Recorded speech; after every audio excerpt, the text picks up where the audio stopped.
আসসালামু আলাইকুম বন্ধুরা, সবাইকে সিস্টাস কিচেনে স্বাগতম। আবার একটি নতুন রেসিপি নিয়ে আপনাদের মাঝে চলে এসেছি।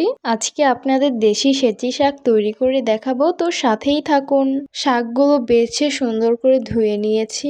আজকে শাকটা অনেক বেশি ঝাল করে রান্না করব, তাই অনেকগুলো কাঁচামরিচ দিয়ে দিলাম। তবে আপনারা ঝালটা কমিয়ে বাড়িয়ে নিতে পারেন। কুচি করে রেখেছিলাম পেঁয়াজগুলো, সেগুলো দিয়ে দিব। স্বাদ মতো লবণ দিয়ে দিব, সামান্য পরিমাণ পানি দিয়ে তারপর সিদ্ধ করতে বসিয়ে দিব। এই তো বলক চলে এসেছে। পানিটা আমি শুকিয়ে নিব, ফেলে দিব না। আর শাকগুলো কিন্তু ঢেকে সিদ্ধ করবে না, তাহলে লাল হয়ে যাবে।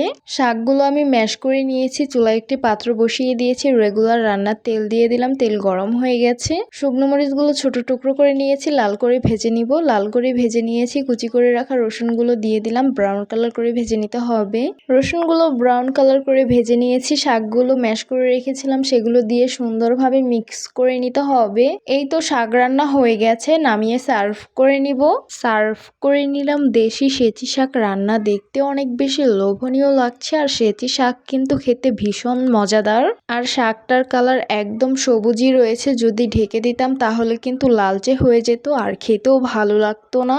শাকটা সবুজ থাকলেই কিন্তু খেতে অনেক বেশি ভালো লাগে। সেচি শাক গরম ভাতের সাথে পেঁয়াজ দিয়ে খেতে অনেক বেশি ভালো লাগে। তো আশা করছি আমার আজকের রেসিপি আপনাদের কাছে অনেক অনেক বেশি ভালো লাগবে। ভালো লেগে থাকলে আমার ইউটিউব চ্যানেলটি সাবস্ক্রাইব করবেন, আর যারা আমার ফেসবুক পেজ থেকে দেখছেন পেজটিকে ফলো করবেন।